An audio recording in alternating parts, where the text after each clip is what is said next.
Hey listeners, I'm your host, Juan Collado Díaz, and this is Político.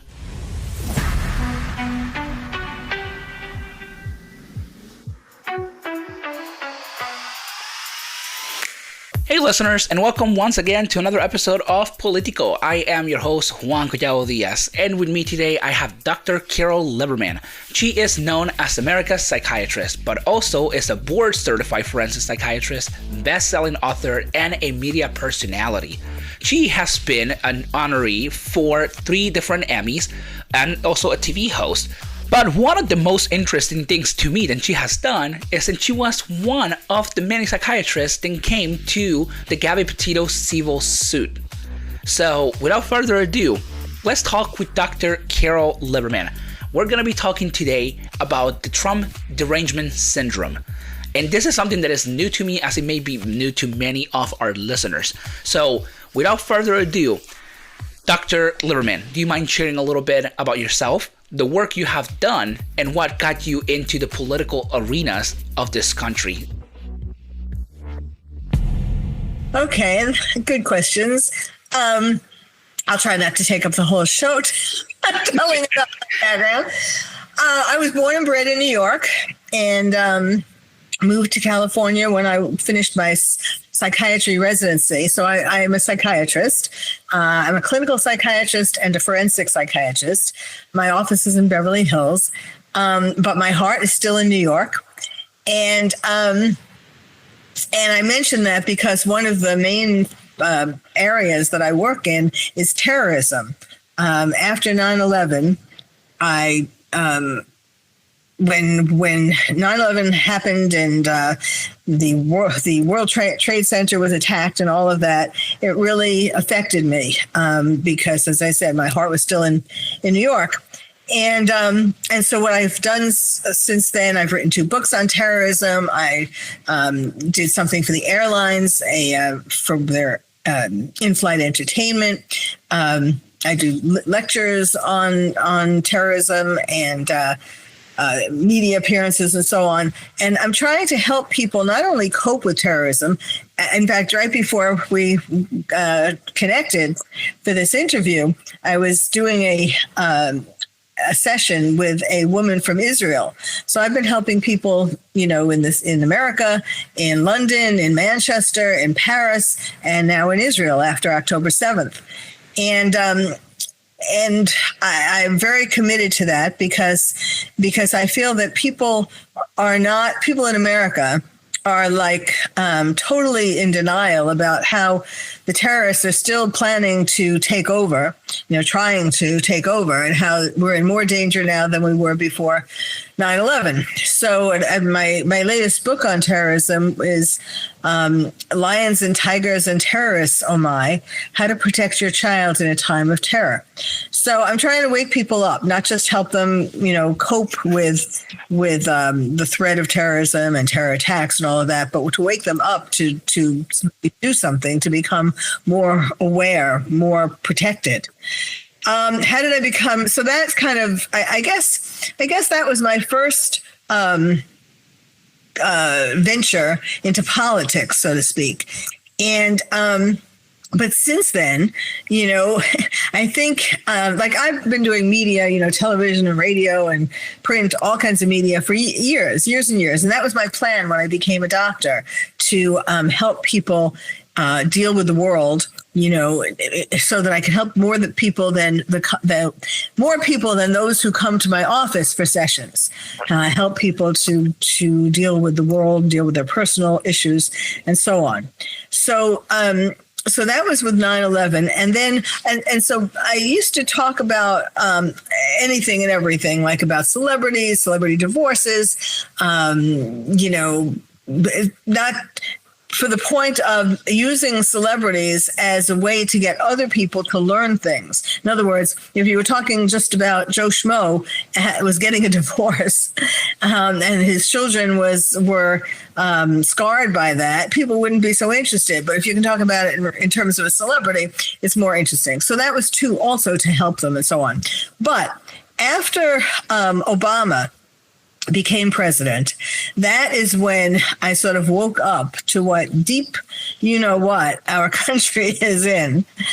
And we had a reprieve for a while, the 4 years of Trump.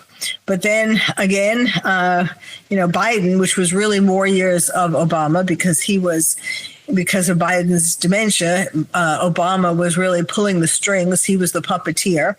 So when things got really bad like that, I became even more devoted to helping people, helping America to become, I don't want to say to become great again, but you know what I mean. To go back to what it once was, where people were patriotic, where families were families, were connected, and not what's going on now, where families don't even eat dinner together, a lot of them. And things have just changed where people are getting disconnected from each other. And so I'm trying to, and some of the crazy things that have gone on with wokeness, this world has just changed, and I'm trying to help bring it back. Yeah. So from a psychology point, I just finished my master's degree actually in behavioral sciences, and maybe a doctorate. Thinking about it still, because master's was hard enough. From the psychology point of view, we have seen a lot happening in this country the past 4 years, brainwashing. We have seen media going left, right, the division among the country itself. It's no longer, and it's no longer America versus the world. Now it's Americans versus Americans on a daily basis. Do you think there's something like with the politics that are running around? Do you think there's something that they're using, media and stuff to brainwash people into creating this division? Oh, of course. There's, and not only that, but they're trying to break up. I mean, that is the Marxist way of doing things, to try to break up the American family. Because if you break up the family, it's much easier for a government to come in and have much more power. As long as there's a family unit where people protect each other and help each other and all that, it's less easy for the government to take control. So that's what all this stuff is. That's why there's all this, LGBTQ plus, that's the cool way to be. And, all of these kinds of things. So, and now, we had 4 years, the 4 years of Biden, and now we're back 4 years of Trump in this administration. The last administration did a lot of things that were, less conservative, more openly liberal in a way. Do you think a lot of that was also to, like, as you said, to break the American family and to create some kind of like new world or new America than they were looking into? Yes. And also, the COVID lockdowns, that was also part of it, not only to separate us, to make us, to divide families and so on, but also to make us dependent upon the government for money. All those plans that they had to support you if your business, if your job was lost, or if you were losing money from your job, you weren't able to bring in as much money because of your job and because of COVID affecting your job and the lockdowns affecting your job. So now that got people to, used to the idea and comfortable with the idea of depending upon the government for money to survive. And of course, that was horrible. And, that's what they want, the Marxists and socialists and communists and all that. They want us to be dependent upon them so that they have even more control. All right. In other words, and this is still with us because a lot of people after that, really, that's when people started thinking that, I don't want to have a job that's 9 to 5. I want a balanced life. I want to be able to rest and do whatever I want during the day. Also with work at home, people got used to just being more casual about work. And a lot of people lost their drive, the capitalist drive. They said they want work-life balance, but it was really more just a laziness. Yeah, so it was like more of a psychological attack, creating this shutdowns, putting people at home just to change their brains, pretty much their minds, the way they think. Right. So, and that created, with all that, it created what the topic of today, is more into, which is the Trump derangement syndrome. It created this point where people pretty much just hear Trump and it's like it's a war. They cannot sit down for 5 minutes and talk about it. They have to go off on each other or find something to just hate on him. I may not agree with everything that he's done. I may not agree with everything that Biden has done. I may agree, with some stuff and not some others. But, I myself, I'm not someone who's going to go immediately into, I hear Trump and I'm going to debate you and find a way to just degrade you or make you feel less about it. So can you explain Trump derangement syndrome through a psychological point of view, and then go in depth a little bit more about like the significance of it clinically and symptoms on people about it? Sure. Well, first of all, my definition of it is an irrational, quasi-psychotic hatred of anything Trump, resulting in rage and over-the-top efforts to destroy him and his work. And also the people around him who are, in his tight group, the people who his cabinet, the people, people like Elon Musk and people like J.D. Vance. So, and some of I divided it into minor, moderate, and major. And so some of the things have to do with, well, first of all, who's most likely to be affected?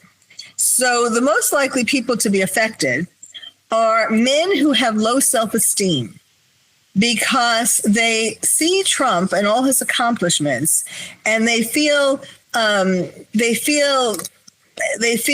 than. They feel that he's the alpha male and they are not as good, and they don't like that. And, here he's made a lot of money. I mean, even before he became president, he made a lot of money. He has had beautiful wives. He has a beautiful family. He's now as president, of course, he has lots of power. And he did in his first term, too. So men who don't feel as manly when they compare themselves to Trump, are the ones who are most likely to be affected for men. And then for women, it's women who are feminists, starting back with the pussy hats. Do you remember that? The marches? I do remember those. And then now when Trump got elected, we had women, I think that's still going on for some women.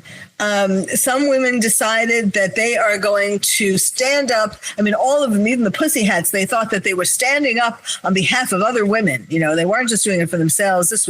They were protecting women.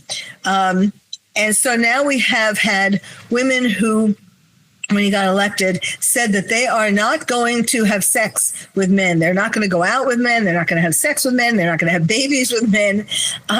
Somehow this is to stand up for womanhood and against Trump. I don't really think Trump cares whether they have sex or baby. Well, yes, I shouldn't say that, because yes, there is a thing now where there is a concern about the population. It's so funny because now it seems, this goes in waves. Now there's a concern that the population is decreasing because people aren't having enough babies. And yet at the same time, there are some people who think that there's too many people. And there's thought that that may be part of why the COVID pandemic happened, to lower the population.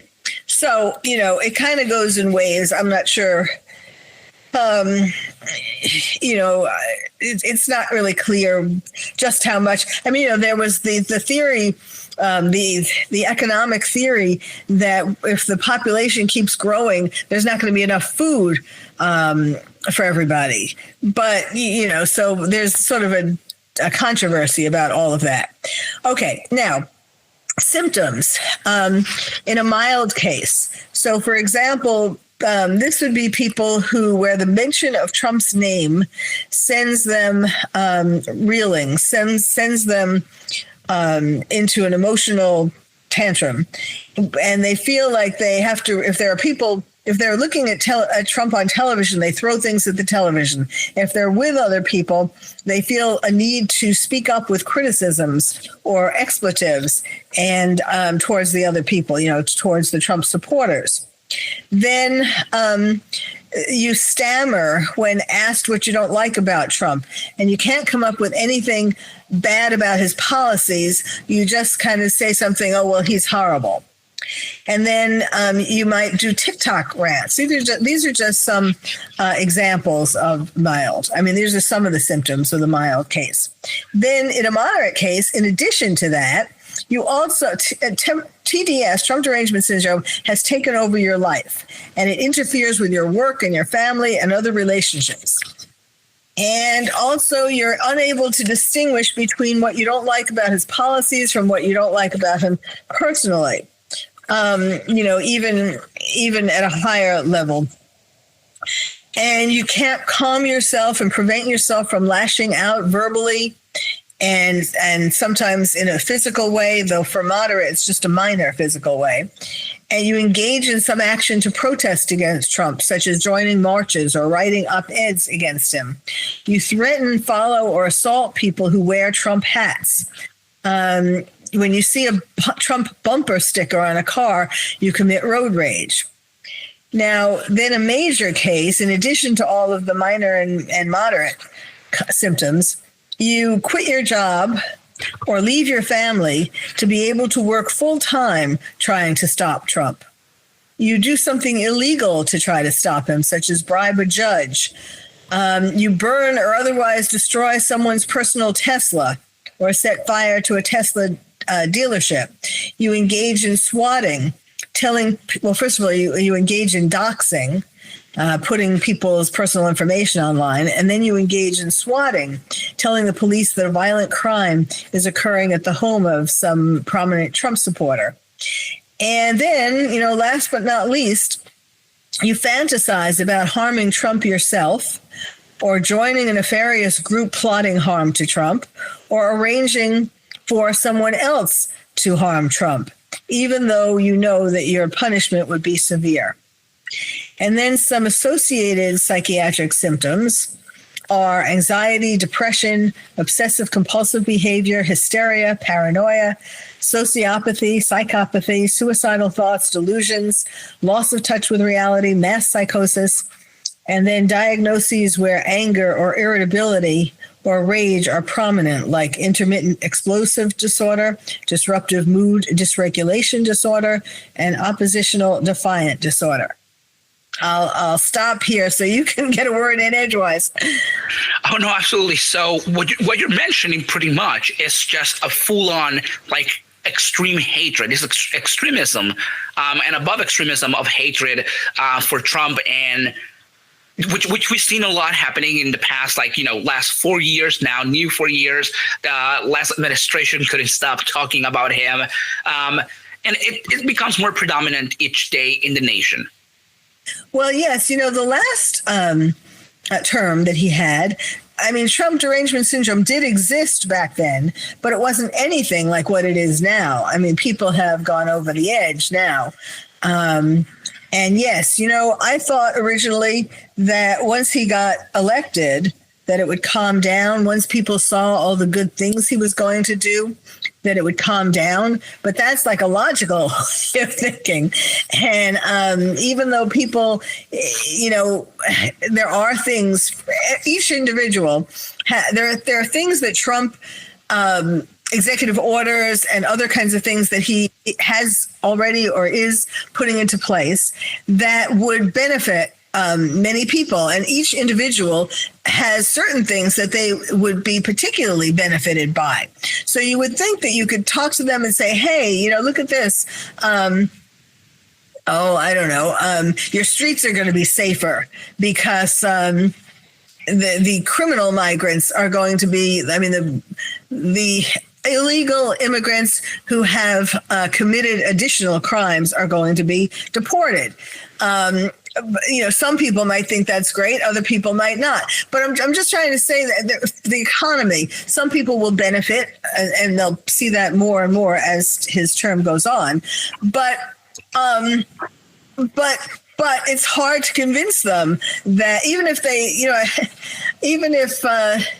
what was I was talking to some couple and who have one of their mothers is elderly. And I was talking about how I think it was that Trump is trying to make it so you don't pay taxes on Social Security. And I was saying, look, this is going to be good for your mother. And they figured out some way that it wasn't going to be good. It was going to be bad. So whatever you say that could be good, should be good, they're going to figure out ways that, oh no, that's not good. So it's very sad. So it's not that it's not going to be the way I originally thought, that as they get more and more benefits, that they'll, calm down about hating Trump. But that is not really happening. And especially because there are people who are purposely agitating other people, who are purposely making people more angry. And, this guy is so horrible. I mean, and also during the campaign, Kamala's campaign, the whole campaign, Democratic campaign, was about hating Trump. It wasn't about any of the issues. So that people came away thinking Trump was Hitler. They were talking about that all the time and things like that. And so that really, before he got elected, that got a lot of people going already. And do you think, not just that, but do you think in part the portrayal of just January 6th in the media, do you think then that also had a lot to do with TSD and how people look at it? And I feel that a lot of rage also began more after January 6th. More people came out and they were like, this is ridiculous. And they started hating more. Do you think that also has a big impact on the syndrome? Yes. I mean, the way the Democrats twisted that around and punished all the people so badly, all the people that they caught, and they went looking for people all over America. They didn't just catch people in D.C. They followed this up and tried to recognize people and follow people all over America. And the media especially got people to think that this was so horrible. But then, of course, there was the committee that looked into January 6th and really didn't find things to support their saying that it was so horrible. And yet they, they didn't come forward and say, well, now that we looked at it, they really didn't do anything that super bad. Some people were trespassing and so on, but not to the extent. There weren't things that happened to the extent that they tried to make it out to be. So, and with that, now we looked at it, and a lot of people, when they get angry about Trump and stuff, one of the main things they use is immigration or the Israel-Palestine conflict. And they say how the United States is funding Israel, or how at one point we were funding Ukraine and now we're not helping, which, I stand in the libertarian spectrum of politics, and I always stand to where we should not get involved in foreign affairs unless we really have to. Either way, shouldn't be. We have a lot to worry in our country internally to worry about external affairs. So when we look at that kind of thing, do you think that a lot of those have added to people, how they feel, specifically immigration? Right now we have the pro-Palestine community, we have the pro-Ukraine community, and then a lot of just women and men that are here that are angry because of those things that are happening each day, and they just see it, they look at it from different perspectives. That also adds to how they're angry. Yes. I mean, these protesters on college campuses, and they've also gone other places, the pro-Hamas, anti-Israel, it is just out of control, and there needs to be a stop to it. And Trump certainly has been trying, and eventually I think he will prevail. It's really horrible that colleges like Harvard are fighting for the right to be anti-Semitic, to not control these people. And they're saying it's free speech, but it's not free speech. I mean, like, you're not allowed to yell fire in a theater. There are certain things that are not allowed if they're dangerous to people. And so saying these kinds of things that these protesters are saying, first of all, this is opening the door to real terrorists, Hamas and others. Second of all, it's just really, it's really racist, anti-Semitic. So, and plus they're provoking, it's not just First Amendment abuse, they're trespassing, they're provoking hatred, they're provoking violence, not just hatred, but they're provoking violence towards people. So the whole thing it's just a sham. And it's really sad that, some of our most prestigious colleges are fighting him on this. And what was the other? Oh, and yeah, Ukraine. Ukraine, what a mess that is.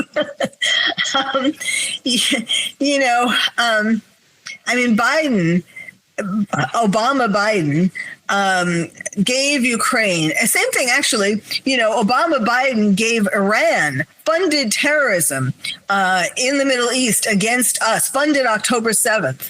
And, because that's what Obama was all about. And funding and Biden wanted to fund Ukraine because his lovely son, there was lots of backroom money dealing, illegal money that was coming to Biden and his son from them. And so he kept wanting to give them more money to protect, so that they didn't, they were basically able to hold that over him, that they could tell the world that he was taking money from them under the table. So with that part, then they have become more supportive of outside, other countries. We also saw the Biden administration did also send, some money to Israel, creating the Palestinian community to also not like Biden himself. And a lot of them ended voting for Trump.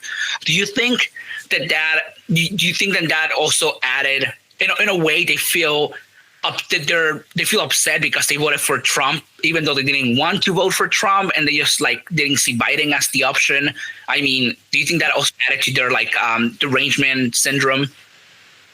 Well, I don't think it was because Biden was giving some money to Israel, because he really didn't give very much to Israel. They were giving much more money, billions, to Iran and funding terrorists against Israel. Biden tried to make it seem like he was trying to be down the middle. After October 7th, he tried to be neutral or look like he was neutral when when already they had given Iran billions. But I think people, there wasn't a lot to dislike. Well, there was a lot to dislike, but the things that,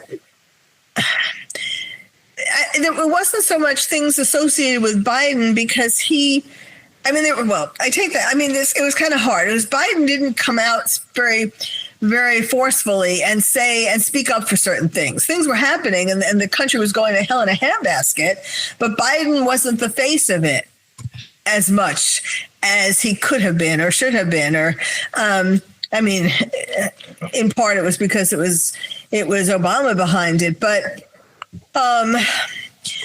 in other words, I don't think that there was as much people hating Trump because they felt they had to vote for him instead of voting for, well, actually it was for Kamala. I think people didn't really like Kamala, period. But in our world would be, America would be in the toilet if Kamala was elected. First of all, she didn't know what she was doing. She was always laughing. She had this crazy laughter. And what that was about was anxiety. And what she was feeling anxious about was she had imposter syndrome. You probably learned about that. Imposter syndrome is where you know that you're not good enough for what you're doing, for your job, and you suspect that other people know it or they will know it. Or it could be, imposter in a relationship, any kind of thing where you're pretending to be something more than you are. And so when she was doing interviews, she was always really afraid that people were seeing beneath this and realized that she wasn't even capable of being vice president, no less president. So that's why she was always kind of anxious and laughing. At the end, though, it kind of got to be a little ridiculous. There was some thought that she might have been drinking. I mean, in some of her later interviews, it was not just anxiety. There was something going on, whether it was taking some kind of drug to calm down or alcohol, or I don't know what. But anyway, and then Tim Walz, he was a joke. But anyhow, and Trump. So I don't know that, when Trump was running against Biden the first time, and, when he was running against Biden, actually he ran against Kamala the second time. But when he was running against Biden, and Biden was in his basement, and I was telling people, doing lots of interviews, trying to warn people that Biden had what I called encroaching dementia. In other words, it was coming on more and more. But people didn't like Trump for what he was saying in his rallies and so on. They didn't like his personality. It wasn't really anything that he said that he was going to do. It was the same kind of thing, but at a lower level than what we have now. They didn't like that he was like a bull in a china shop, that he was tough, that he was strong, but the president of America has to be that. So anyhow, so they would have voted. It wasn't really even back then that they were voting for Biden. They would have voted for a parakeet if the Democrats had put up a parakeet. They were voting against Trump. Now, I don't think that was the same. Well, maybe with Kamala. I don't know that would have been the same strength voting against Biden this time around. I think some people were voting against Kamala this time around, and that's why they picked Trump. They didn't have to vote altogether if they didn't want to vote for Trump, and didn't want to vote for Kamala. So, in part, we have seen a lot since this past election. We have seen Trump done a lot of executive orders. In his first 100 days, we've seen more executive orders than probably ever in history. Yeah. And one of them was to dismantle the Department of Education.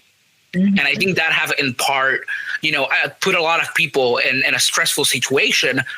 Because a lot of people, depend on the Department of Education for their kids or school, whatever, and they don't know what will happen after that. They don't know.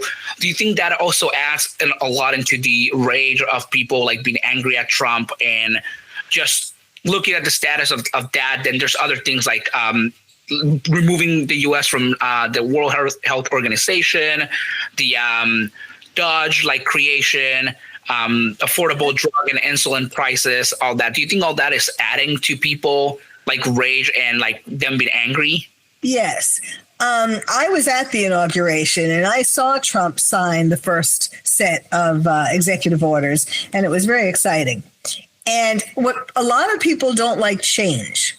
And, it seems to them like he's coming up with new things every day. Let's do this today and let's do that today. He is having to react to certain things every day, new challenges. But as far as the executive orders or things that he planned to do, he had these plans, during his campaign. He was already talking about these things at his rallies and so on. So he didn't just come up with these ideas. But a lot of people are uncomfortable with change.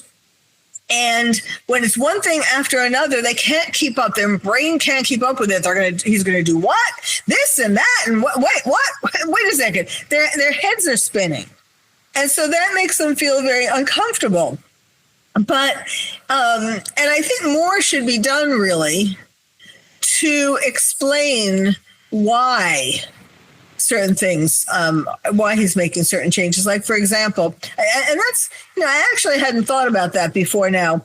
There needs really to be more explanation. Like, for example, you mentioned the World Health Organization.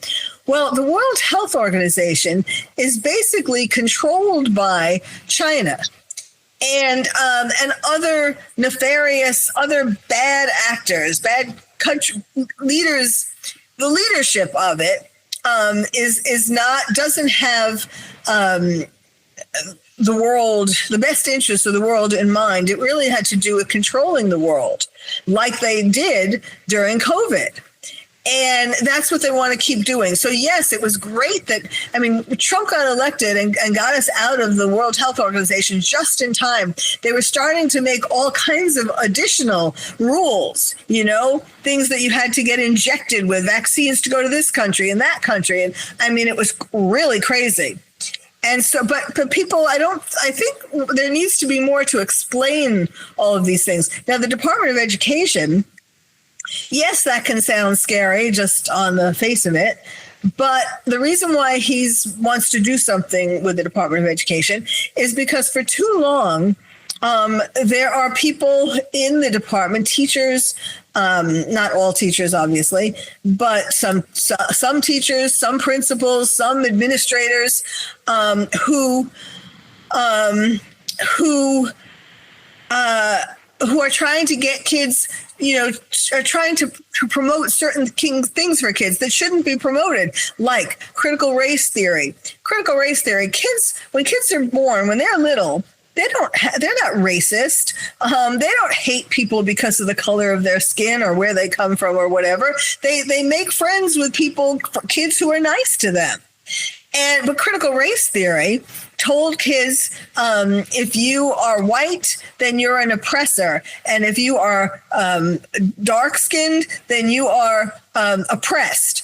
And the kids are looking at each other like, what? What does that even mean? And so it caused racism in school. And other things, talking kids into becoming trans or into becoming the opposite sex than what they were born as. There's a lot going in the educational system that are really having a very bad influence for kids. Teaching kids about sex, in addition to trying to convince them to change their sex, teaching them about with these books, in elementary school, that is just messing them up so much. So these kinds of things have to be taken out of the education, out of public education. If people want to go to a private school where they do all this stuff, go for it. But they don't do this stuff in most private schools. It was because it was put through the public education system. So when we look at that kind of thing, we look at the education system and we look at that part, we've seen also a lot of it now has become quite anti-Trump. I remember in high school, when I was in high school, my teacher wouldn't let anybody, you have the most conservative view and you were pretty much done. So I will say, so when we look at things like that, do we also add that? Do we claim that as part of TDS, or do we look at it from a different point, like when a teacher is doing the same thing? Sorry, I think I went a little on that question. Let me re-say that question here. If a teacher is the one, teaching the student, is that also part of the derangement syndrome, or is it just the teacher, just being anti-Trump, or do we look at perspective too? Does the teacher have TDS, is what you're saying? Yes. Okay. Well, I think some of them absolutely do. I think, yes, most of them, if you teach kids who are basically prisoners in your class for a certain amount of time, if you put forth your political ideas and you tell them that's the way to believe, that, and it's anti-Trump, that is TDS, because no teacher should be foisting their political beliefs on their students. That is not what you're there to teach. You're there to teach arithmetic and reading and all of that good stuff, but not what you think your politics are.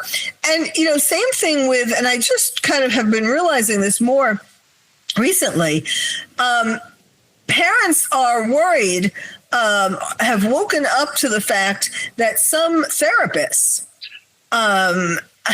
are liberal and Democrat and foisting their ideas, their woke ideas on, like, they're afraid to send their kids to these therapists and have the kids be molded into what the therapist thinks they should be, whether that's, a different gender or how you should believe politically, or, any of that. And I just yesterday, actually, I Googled conservative psychiatrists. And the only thing I came up with was this organization, this website where they present pictures and bios, descriptions of different therapists. None of them were psychiatrists, and the reason why I was looking it up was because I am trying to get. I have to finish perfecting it, but I'm trying to get TDS into the APA's, the American Psychiatric Association's DSM, the Diagnostic and Statistical Manual. Now, I know that that's like pushing a rock up a big hill, but it's worth trying because with the DSM, that it's not just so that all kinds of therapists can have a common language as far as disorders and diagnoses and all that, but it's also for insurance companies who decide what they think is the right amount to pay for the different diagnoses. And which, of course, is totally inappropriate because it should be up to the therapist to decide how much therapy the person needs. Anyway, So how did I get off into that? So that's why I started looking up conservative psychiatrists. I was thinking maybe I could find some other psychiatrists who are conservative who would want to form a committee to help try to get this in the DSM. And I have so far not found a conservative psychiatrist either online or in real life or anything. And that is very sad. And I'm sure you were taking these, these psychiatry classes and studies and all that, psychology classes. That I'm sure you've learned that you are not, if you are a therapist of any kind, you are not supposed to put your political or religious beliefs on your patients. You're not even supposed to talk about your political or religious beliefs. So it's just kind of, we're in a sad state of affairs. Yeah, I think that's in part, and I think it's taught to people, so some people don't really look into it. So even like my background is politics. My first degrees are political degrees and criminal justice. But then I wanted to study behavioral sciences because I wanted to know more into that topic. So it was hard for me at the beginning because my background is politics. I definitely talk politics left and right. So going into you cannot share your political views with someone, it's like, whoa, that is huge. So it's, when I read your background, I was reading your background, I was like, wow, that's amazing. Do you have someone who's, in this kind of field and is also willing to share their politics? Because it's huge. And it's so different to see. So it definitely adds a little bit of that spark to the conversation for sure. Well, I'm glad you brought that up because the only reason why, I guess the main reason why I came out more and more, so to speak, was because of trying to help Trump get elected the first time and the second time and the middle time too, for that matter. And so I had to be more expressive of my opinions and why I thought certain things, should be fixed and how they should be fixed and all of that, because it was a dire situation. I wanted to get more people to understand what's going on. Absolutely. And now, before we get to the end of the episode, I wanted to ask you, with the current situation with the Pope, the Pope that a lot of people are just saying or making memes that it's J.D. Vance's fault in some way, shape, or form. I've logged in on Facebook. I remember on the first probably 20 memes were J.D. Vance, and there's this old picture drawing of a religious figure dancing with the death, and I can't remember the name of it, but it was published by a couple people, and they're making the joke or the meme, then J.D. Vance has something to do. Now, does that fall into the derangement, the Trump derangement? Yes. And where is your stance? Like, how do you view that? Well, first of all, I feel very sorry for J.D. Vance. You know, when Trump picked him for vice president first, I wasn't really on board with him necessarily. Although I then watched the movie about him on Netflix, and it was really interesting to see his background and so on, and I liked him more.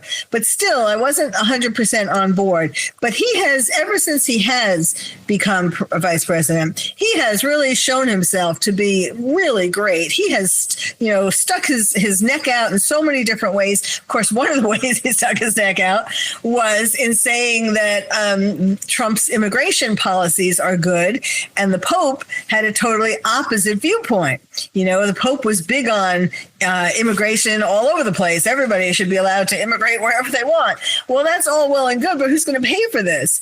And Italy actually has a big problem with that, particularly the radical Islamists. There are a lot in Italy. And so, it's like he doesn't know what's going on outside the Vatican.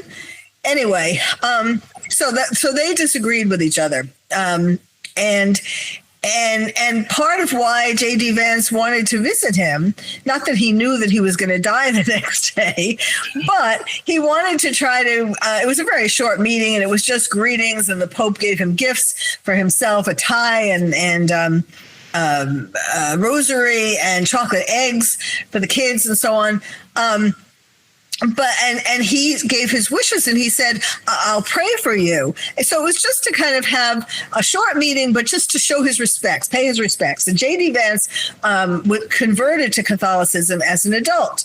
So it was very meaningful to him. So the fact that there were all these memes and all these, sarcastic statements, like people were saying, I'm going to ask J.D. to go visit my mother-in-law. That kind of thing. They were funny. You got to say they were funny, some of them at least. But I felt really sorry for him because the fact that he did convert and that it was so meaningful for him to meet the Pope, and then for the Pope to die, and then for him to be blamed was just really painful. And the thing is that the Pope died not because of J.D. Vance. The Pope died because he was in the hospital for 5 months with this serious lung infection. And he almost died when he was in the hospital. And then the doctors would have told him to take it easy when he got out, but he didn't take it easy. He was working around the clock. And that, in my opinion, that was because he wanted to he knew that his end was near, and he wanted to try to do as much of God's work as he could. And so that's why he was doing more than the doctors told him to do, including, being on the balcony and saying the prayers and so on Easter, and then going through the crowds in an open car or, seat, being carried through the crowds. Now, he was in a very immunocompromised state, and going through all of these crowds, he was asking for it. I don't mean purposely. I don't mean that he wanted to die. He knew J.D. Vance was coming, so he was trying to. No, I'm just making a bad joke. But anyhow, no. But he wanted to. It was meaningful to him to do all of this, especially on Easter, to do everything with his last breath, so that was why. And you know how people, we see this in our own lives. You don't have to be the Pope.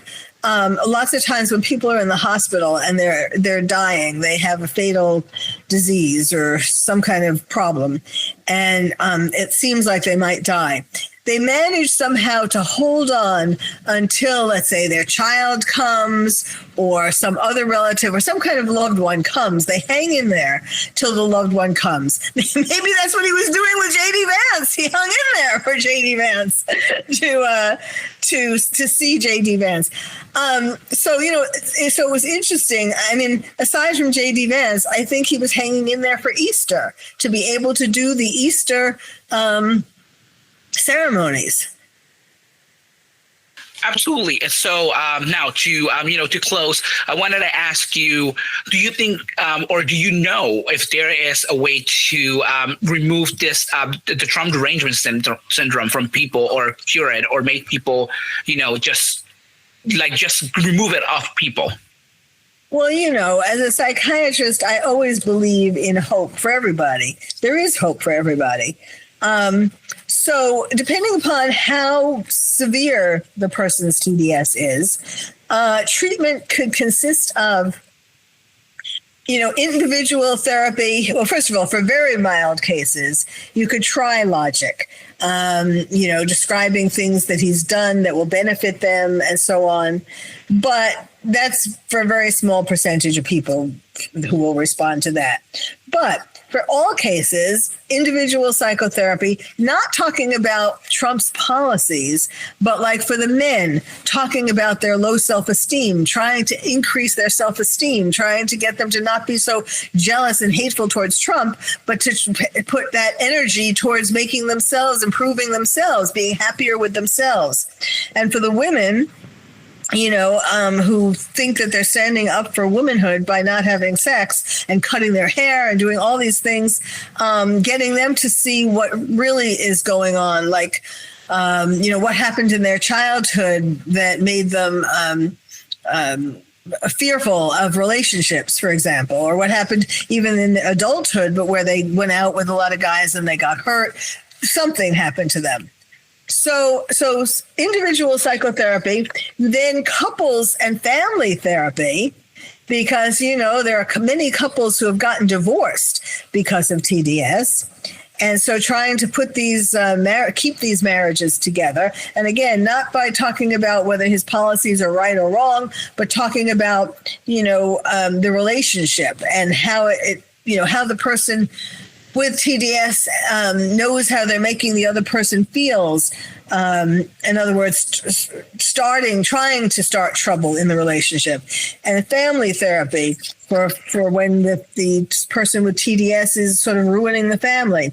And then for some people, the moderate and major cases, when under the care of a psychiatrist, medication can help. Because I was talking about the associated psychiatric symptoms. So like, for example, depression or paranoia or things like that, or loss of touch with reality. You can provide medication that would help with those symptoms.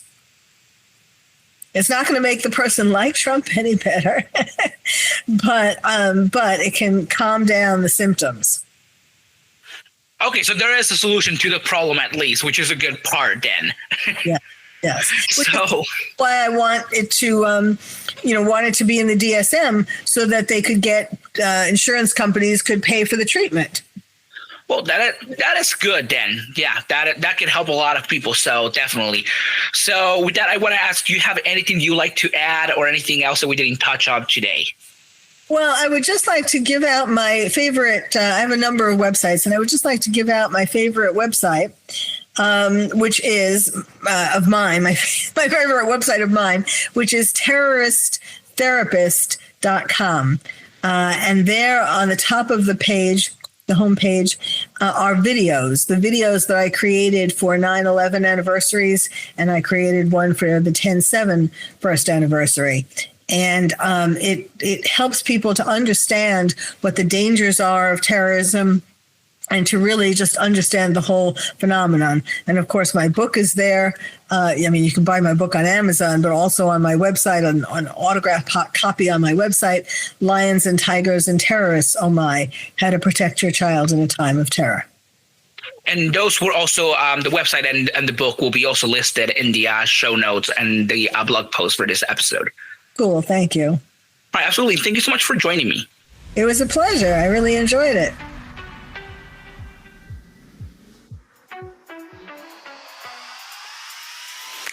Thank you so much for listening. If you are interested to learn more about this episode, on the show notes, visit www.politicopod.com. If you're listening from Spotify, make sure to give us a follow to stay up to date with all new releases.